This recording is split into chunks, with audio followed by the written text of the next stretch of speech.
오늘 11절 가운데 있는 구절을 중심으로 어떠한 사람이 되어야 마땅하냐, 어떠한 사람이 되어야 마땅하냐라는 어떠한 사람, 마땅하다.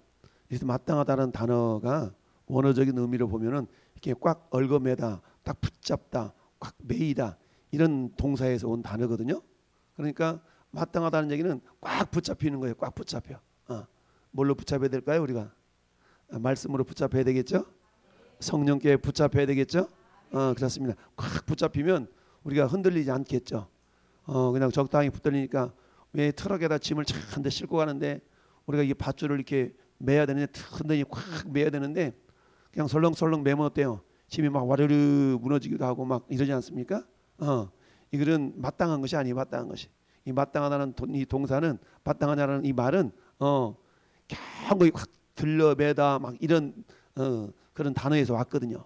그러니까 저는 여러분들이 어떻게 우리 하나님의 사람들이 어떤 사람이 되어야 마땅하냐라는 말은 우리가 견고하게 흔들리지 않는 그런 어떤 믿음의 사람이 되어야 되는데 어떻게 하면 이게 가능할까?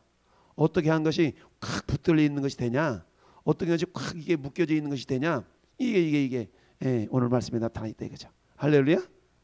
전 여러분들이 왜 매듭을 매듭을 꽉 묶어가지고 이게 풀기 어려운 경우가 있잖아요. 그런 것들은 잔뜩 이 꽉 매여 있는 상태, 이런 상태가 마땅하다라는 상태입니다. 할렐루야. 마땅히 그렇게 돼야 된다. 뭐 영어로 말하면 ought to be 이거잖아요. 그러니까 어떻게 하는 것이 마땅하냐라는 것인데, 자, 이게 베드로 사도가 베드로 전후서를 기록하게 된 동기가 뭡니까? 거짓 사도들의 거짓 교사들의 가르침에 대해서 그것이 아니다라고 반론을 보여주기 위하여서 기록한 성경이 이렇게 베드로 전후서거든요. 우리가 읽지 않은 1절부터 7절까지 내용이 뭡니까? 거짓 교사들이 말하는 내용에 대해서 반박하는 의미로 오늘 8절부터 읽어본 내용까지를 얘기하고 있죠. 그들이 뭐라고 했습니까? 이제 둘째 편지를 너에게 써노니 이 둘째 편지로 너희의 진실한 마음을 일깨워 생각나게 하여 곧 거룩한 선지자들의 예언한 말씀과 주 되신 구주께서 너희의 사도들로 말미암아 명하신 것들을 기억하게 하려 하노라. 이 베드로후서를 기록한 목적을 얘기해주고 있죠. 그러면서 그렇게 목적인데, 근데 있잖아요, 지금 현실을 보니까 그렇지 않다. 현실은 3절에 먼저 이것을 알지니 말세에 조롱하는 자들이 와서 자기의 정욕을 따라서 행하며 조롱하며 이러고 있다는 얘기죠. 자기의 정욕을 따라 행하며 조롱하며. 자, 우리가 왜 그 세계사 공부 때 국민윤리 요즘 국민윤리가 있나? 요즘 국민윤리라고 있냐? 몰라? 그 학과 없어? 그런 과목 없어? 국민윤리? 국민윤리. 요즘 그러면 도덕을 무슨 과목에 도덕이 포함되어 있죠? 도덕, 국민윤리. 하민 요즘 그 국민윤리 이런 거 뭘로 배우지? 종교? 그냥 미션 스쿨이니까 그런 거 배우고. 목사님 때는 이게 국민윤리라는 게 있었거든요. 그 국민윤리 가운데 철학 파트 약간 있었어. 철학 파트가 약간 있어가지고 거기 어떤 내용이 있었냐면 이 헬라 시대 때 헬라 문화에서 철학의 두 사조가 있었다. 철학의 두 사조가 있었는데 하나는 스토아 학파의 철학이 있었고 철학의 사조가 있었고 한 사조는 에피쿠로스 학파의 사조가 있었다. 이런 거 배웠던 어렴풋한 기억이 나요. 그래가지고 스토아 학파는 지식을 추구하는 거야. 막 아는 거 지식을 추구하는 거야. 그런데 이 에피쿠로스 학파는 이 지식보다는 뭔가 감각적인 거 이런 것을 추구하는 그런 학파였어요. 그러니까 두 학파가 서로 이렇게 티격태격하면서 그 학문이 이렇게 발전되어 왔다. 이런 게 이제 이렇게 국민윤리 시간에 철학 파트에서 나타내는데 오늘 3절 말씀은 그럼 이 스토아 학파의 주장인 것 같아요. 에피쿠로스 학파의 주장인 것 같아요. 한번 봐봅시다. 먼저 이것을 알지니 말세에 조롱하는 대로 와서 자기의 정욕을 따라 행하며 조롱하며 주께서 강림하신다는 약속이 어디냐? 그냥 먹고 마시고 즐거워하면 되지. 이것은 스토아 학파보다는 에피쿠로스 학파. 이 스토아 학파와 에피쿠로스 학파에 대해서는 사도 바울이 저 고린도에서 전도하는 가운데 사도행전 17장, 16장, 17장이가 고린도 지역에 그 전도하는 내용인데 거기서도 언급을 한 적이 있어요. 스토와 에피쿠로스 이게 나타났거든요. 이게 두 철학의 사조예요. 그러니까 그리스가 그 당시에 철학의 중심지였잖아요. 그러니까 사도 바울도 지식하면 한 지식하기 때문에 그 말빨로 이기려고 나도 막 고린도에서 막 말빨로 그리스 아테네에서 말빨로 막 이렇게 그런 적이 있었잖아요. 근데 어때요? 이 아테네에서 말빨 한 말빨 하다가 자기가 막 지혜로 지식으로 막 했는데 구원받은 사람이 별로 많지 않았어. 이걸 깨닫고 고린도 교회에서는 어땠습니까? 철저하게 성령을 의지하려 했다는 내용이 고린도전서 2장에 나와. 고린도전서 2장에 보니까 내가 심히 두렵고 떨었노라. 왜 떨었어요? 자기도 지식하면 뒤처지지 않잖아요. 그러니까 야 너희들 한 말빨 해? 나도 한 말빨 할 거야. 그래서 막 자기 지혜로 막 상대했을 때는 하도 열심히 하니까 그 열심 때문에 믿어주는 사람이 몇 명 있었어. 그러니까 사도 바울의 얼굴을 봐서 믿어주는 사람이 몇 명밖에 없었다라고 성경이 얘기해요. 그래가지고 고린도 지역에 가가지고는 전도할 때는 철저하게 자기 지식과 자기 생각을 내려놓고 이제 뭐요? 십자가의 도가 오로지 예수만을 전했죠. 그게 고린도 지역이거든요. 할렐루야. 그렇게 고린도 교회가 세워진 거야. 자, 그 내용처럼 사도 베드로가 그런 거야. 먼저 이것을 알지니 말세에 조롱하는 자들이라서 자기의 정욕을 따라 행하며 조롱하며 야 세상이 뭐 변했어 지금 하나님 창조한 이유 그대로 있잖아 라고 하면서 사람들을 이렇게 유혹하는 그런 흐름이 있었어요. 사도가 있었다는 얘기죠. 이게 이제 에피쿠로스 학파들이 주장하는 그런 내용들이었어요. 그러면서 야 조상들이 잔후로부터 만물이 처음 창조될 때와 같이 그냥 있잖아. 별일도 없구만. 그러고 있는 거예요. 우리가 전도하다 보면 그런 얘기 하잖아요. 야 예수님이 다시 오신다는 말이 지금 2000년이나 지났는데 야 다시 안 오는데 이거 거짓말 아니야? 안 오는 거 아니야? 심지어 우리 예수 믿는 사람들조차도 주님 왜 이렇게 안 오시는 거야? 주님 빨리 왔으면 좋겠구만. 그러니까 주님 고대가라는 찬양이 있는 거 아니겠어요? 주님 고대가 많이 불러봤습니까? 할렐루야. 이 찬양 부를 때마다 마음이 많이 찡하죠.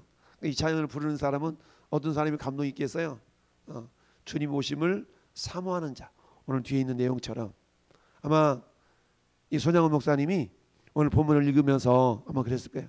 공산당에게 두 아들 잃어버렸죠. 그런 가운데서 정말로 많이 힘들었겠어요.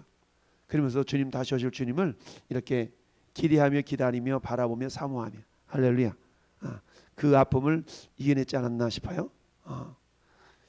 자, 이처럼 거짓 교사들이 나타나가지고 야 아직도 주님이 안 왔는데 2000년 전에 얘기했던 그대로 있잖아. 그러는 겁니다.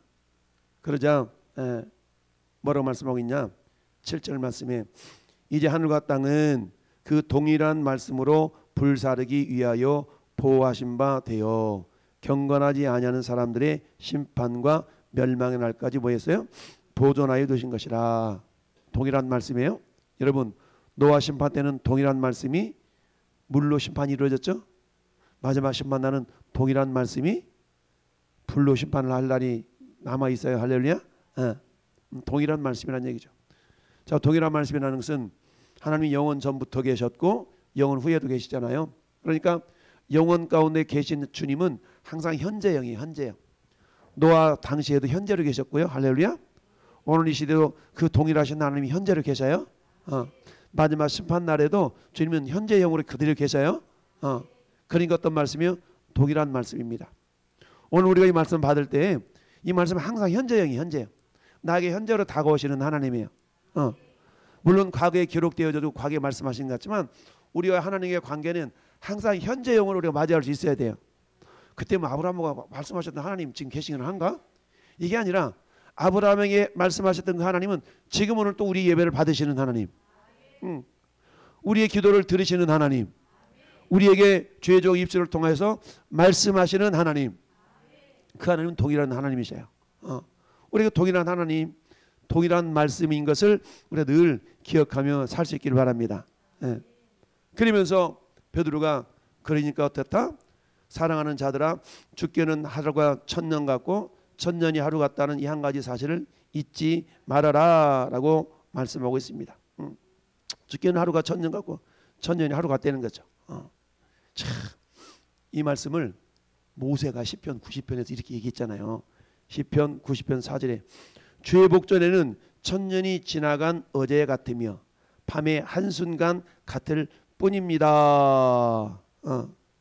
죽게는 이건 주님이 어떤 시간의 개념보다는 주님의 크심과 인간의 자금을 이렇게 대비하면서 표현한 그런 내용이 이 모세의 고백이거든요. 모세 시편 90편이 모세 시잖아요.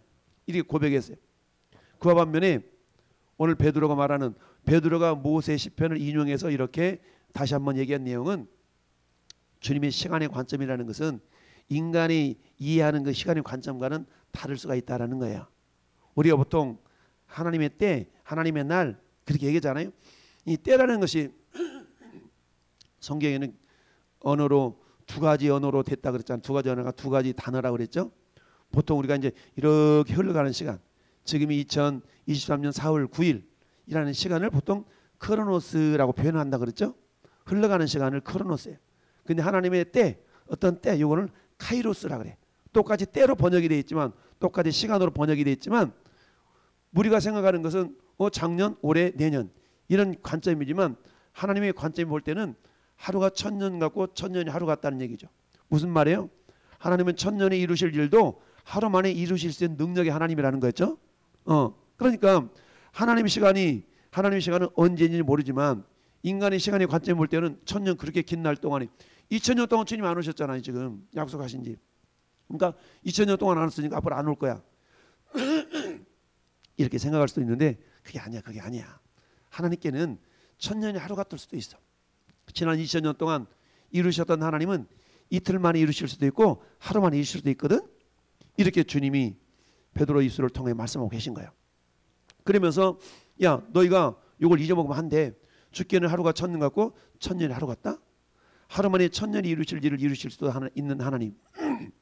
하루 만에 1000년 동안에 이루어질 수 있는 그 일을 하루 만에 해도 이루실 수 있는 하나님이야. 그러니까 왜 이렇게 길지? 나 그러지 마. 오늘 밤에라도 주님이 오실 수 있어. 할렐루야. 그러니까 우리 항상 어떤 자세? 고람되어 주님이 지금 내 면전에 계신다라는 그런 자세를 가지고 주님이 언제 오실지 모르지만 방금 오늘 밤에 이 저녁에 우리 오늘 손영은 목사님 작사했던 그 찬양의 가사처럼 오늘 밤 오시옵소서, 이 밤에 오시옵소서 라는 그런 말씀처럼 저는 항상 그런 스탠바이 자세를 가지고 주님이 이제 오시나 내년에 오시나 항상 지금 곧 오시겠다는 그런 마음가짐을 가지고 살아가야 된다는 얘기죠. 종말론자는 아니지만 종말론적 사고를 가지고 살아가는 것이 우리의 어떤 신앙생활에 있어도 굉장히 유익하다는 거죠. 그러면서 주의 약속은 어떤 이들이 더디다고 생각하는 것 같이 더딘 것이 아니라 왜 더딘 줄 아냐? 왜 더디게 오는 것 같은 줄 아냐? 그것은 9절 하반절 오직부터 읽어볼까요? 오직 시작. 오직 하나님 아멘.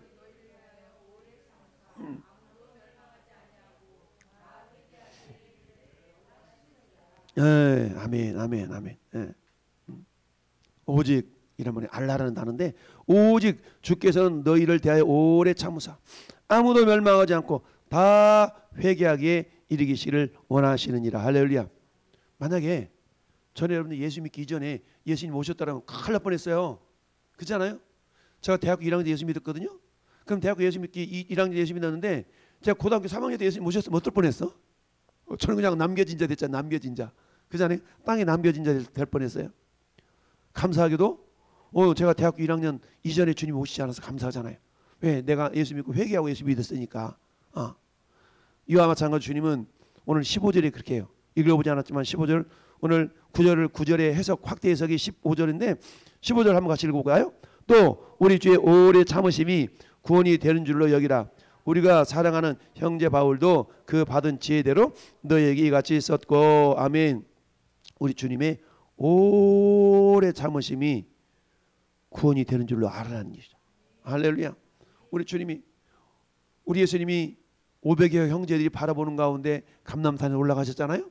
하늘 올라가셨는데 야 왜 쳐다보냐? 너희 모습 보는 그대로 주님 다시 오실 거야. 이렇게 말씀하셨죠. 제자들은 곧 오실 줄 알았다고. 곧 오실 줄. 곧 갔다가 금방 오실 줄 알았어요. 근데 어때요? 1년 전에 2년 전에 10년 전에 20년 전에 30년 전에 어떤 사람들은 무슨 말이야?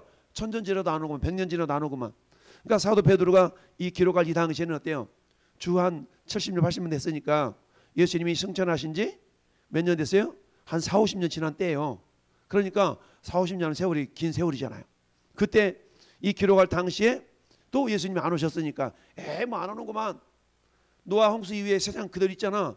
나고 노아 홍수 시대의 사건을 거슬러 얘기하면서 예수님이 고작 50년 지났음에도 불구하고 그때 사람들이 뭐라고 아직 안 왔구만.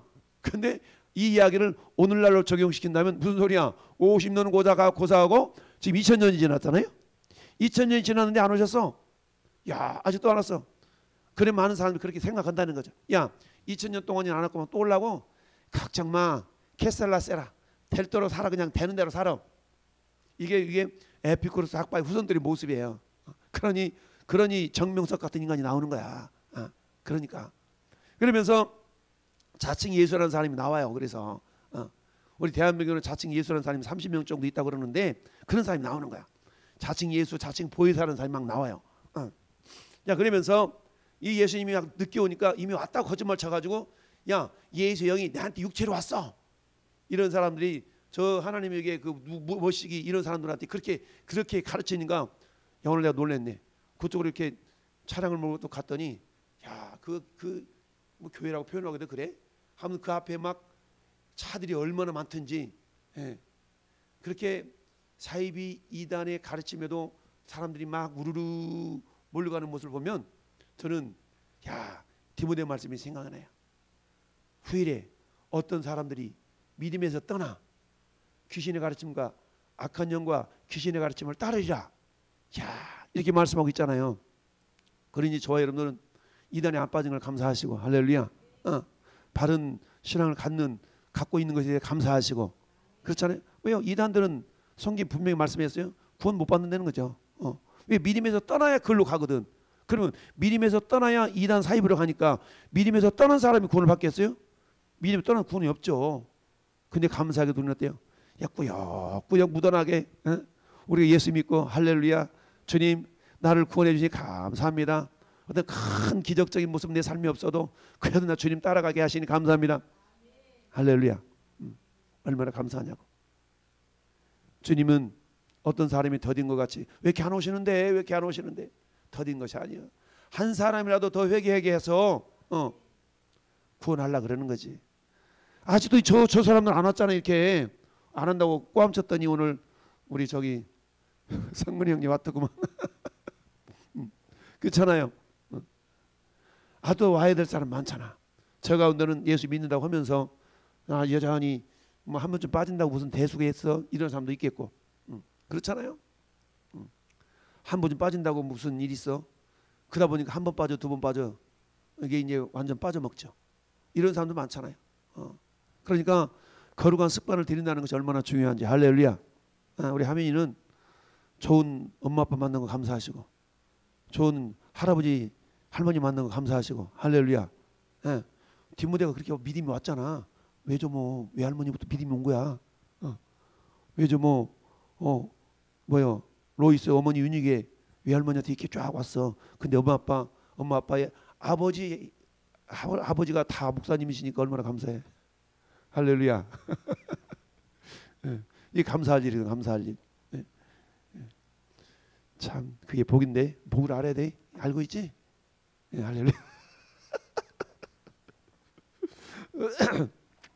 쉬운 일이 아니에요. 목회 자녀로 산다는 게 쉬운 일이 아니야. 우리 저기 증인들이 있어. 우리 목사 아들들 증인들이 있어요. 자, 그러면서 주의 날이 도둑같이 이르리니 그러나 주의 날이 도둑같이 이르리니 그날에는 하늘이 큰 소리로 떠나가고 물질이 뜨거운 물에 풀어지고 땅과 그 중에 있는 모든 일이 드러나리로다. 자, 이 말씀을 자 여러 가지 번역본으로 한번 이렇게 봤더니 이렇게 해석해 놨어요. 뭐라고 하겠냐면 자 공동 번역에는 땅과 그 위에 있는 모든 것이 없어지고 말 것입니다. 풀어진다는 말이 물질이 풀어진대. 하늘이 큰 소리 떠나가고 물질이 풀어진다. 이 말을 공동 번역에서는 땅과 그 위에 있는 모든 것이 없어지고 말 것입니다. 쉬운 성경으로 봤더니 쉬운 성경이 이렇게 해놔서 10절을 하지만 주님의 날은 도둑같이 갑자기 올 것입니다. 하늘이 큰 소리를 내며 사라지고 하늘에 있는 모든 것들이 불에 타 녹을 것입니다. 또한 땅과 땅에 있는 모든 것들도 불타 없어질 것입니다. 이렇게 쉬운 성경에 해석해놨어요. 이 쉬운 성경은 헬라 원어 성경을 그대로 같이 이렇게 번역한 성경이 쉬운 성경이거든요. 또한 우리말 성경은 어떻게 했냐? 우리말 성경은 이렇게 해놨어요. 주의 날이 도둑같이 올 것입니다. 그때 하늘은 큰 소리를 내며 떠나가고 그 구성 물질들은 불에 타서 해체되며 땅과 그 안에 있는 모든 것이 드러날 것입니다. 왜 이렇게 해석이 되냐면 이 당시 문화 자체 헬라 문화잖아요. 헬라 문화. 예수님 당시 헬라 문화. 헬라 문화, 헬라인들의 사고 속에는 어떤 물질의 근원이 있었던 물질의 근원. 이 근원을 뭐라고 그랬냐면 그들의 의식 속에는 물질의 근원을 로고스라고 했다고. 로고스. 그리고 아리스토텔레스는 무슨 원소 막 이렇게 생각했었거든요. 그러니까 그들이 이해하기 쉬운 용어로 사도 베드로도 지금 얘기하고 있는 거예요.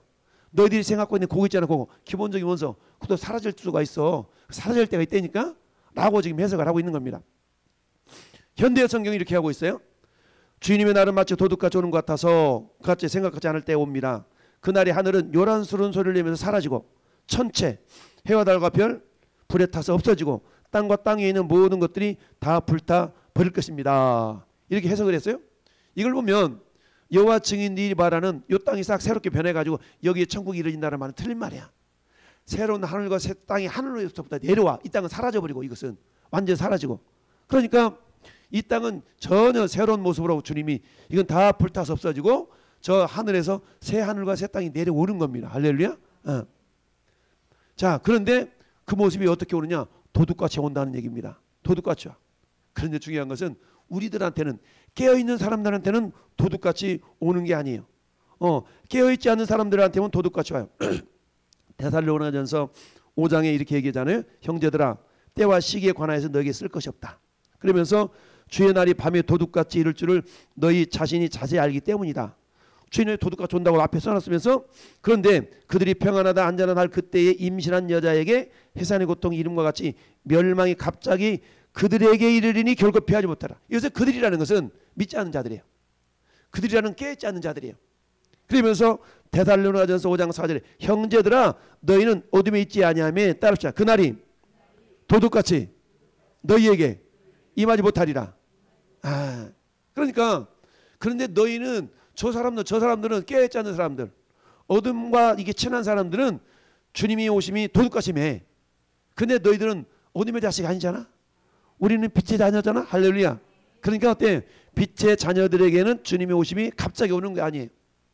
저처럼 손양원 목사님처럼 주님이 오실랍니까? 저녁에 오실랍니까? 등잔불 하나 켜놓고 주님 오심을 사모하는 자들에게 주님이 오심이 어떻게 갑자기 오겠어요? 마태복음 25장의 열처녀 비유처럼 5처녀는 슬기로 왔고 5처녀는 미련해서 육신적인 육신을 가지고 있기 때문에 피곤해서 졸 수도 있어, 잘 수도 있어. 근데 어때? 신랑이다 이럴 때 어때? 잽싸게 해가지고 등잔에 기름이 떨어지지 않도록 여불도 막 준비하고 막 이렇게 해가지고 신랑을 맞이할 수 있는 사람들이 저와 여러분들 믿습니다. 네. 근데 어때요? 여벌의 기름을 준비하지 않았다는 얘기는 뭐예요? 깨지 않다는 얘기거든요. 물론 육신적으로는 피곤해서 잠잘 수도 있고 졸 수도 있어. 그러나 그때 신랑이다 이럴 때 우리 주님이 재림하실 때는 어때요? 그냥 오는 것이 아니라 막 나팔 소리를 불어서 온다고 하잖아요. 근데 그 소리에 우리는 버뜩 깨서 기다리고 있었지만 버뜩 깨서 주님을 기쁨으로 맞이할 수 있지만 깨어있지 않은 사람은 저기 무슨 소리래? 분별이 안 된다는 얘기죠. 깨어있는 사람은 주님이 오시는 소리다. 그러면 어떻게 살아있을 때 주님이 오신다 그러면 우리가 공중으로 휴거를 당할 것이고 우리가 죽어있는데 주님이 재림하신다 그러면 신령한 모습으로 영광스러운 모습으로 우리 부활체가 그렇게 부활할 것이고 할렐루야. 이렇게 변화된다는 얘기죠. 그러니까 저희 여러분 어때요? 주님이 이제 오시나 내일 오시나 몰라? 늘 깨어있는 가운데 주님이 안 오시면 우리는 그대로 깨어있는 상태에서 깨어있는 믿음으로 죽으면 돼. 할렐루야. 깨어있는 상태가 아니죠. 깨어있는 믿음으로 죽으면 돼. 그럼 어때? 주님이 전사당의 나팔과 호령에 의해서 이 땅에 재림하실 때 다시 오실 때 주님이 어때? 그리스도 예수 안에서 죽은 자들이 먼저 일어나고 할렐루야. 그 다음에 땅에 남아있는 자들이 공중으로 들려 올려지거든요. 그러니까 주 안에서 잠자고 있는 자들이 그야말로 신령한 몸으로 이렇게 부활되는데 어떤 사람은 해 같은 영광의 몸으로 어떤 사람은 달 같은 영광의 몸으로 어떤 사람은 별과 같은 영광의 몸으로 부활이 되더라. 근데 그 수준의 차이가 어떤 원인 때문에 그러냐? 이어서 34절부터 쭉 끝에 보니까 어때? 욕된 그도로 심고 영광스러운 곳 다시 살아나며 썩을 육체를 심고 썩지 않을 몸으로 다시 살아나며 할렐루야. 약한 것으로 심고 강한 것으로 다시 살아나며 결국 심고 거둠의 법칙에 의해서 이게 일어나는구나. 이 말씀은 저 창세기 노아 홍수 이후에 하나님이 새롭게 세우신 법칙이에요. 하나님이 새롭게 세우신 법칙을 노아에게 이렇게 말씀하시. 야 노아야 땅에 있는 동안에는 추위와 더위와 낮과 밤과 그리고 결정적으로 따르죠. 심음과 거둠이 쉬지 아니하리라. 하나님 세우신 법칙이에요. 심고 거둠의 법칙이라는 얘기입니다.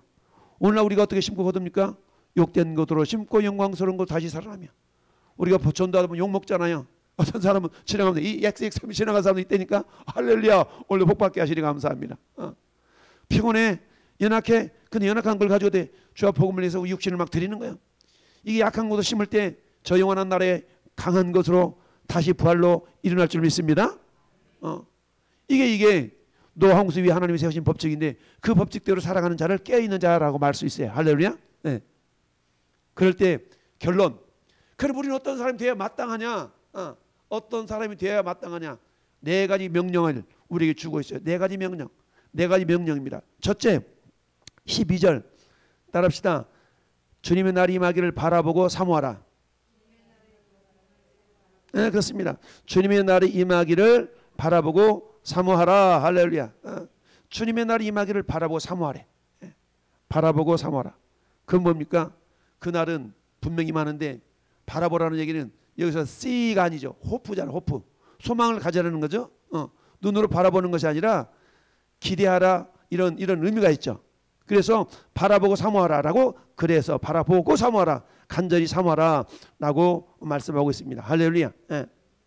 두 번째는 뭡니까? 두 번째는 바라보고 사모하라. 그 다음에 세 번째는 따라서 두 번째는 새하늘과 새 땅을 바라보라.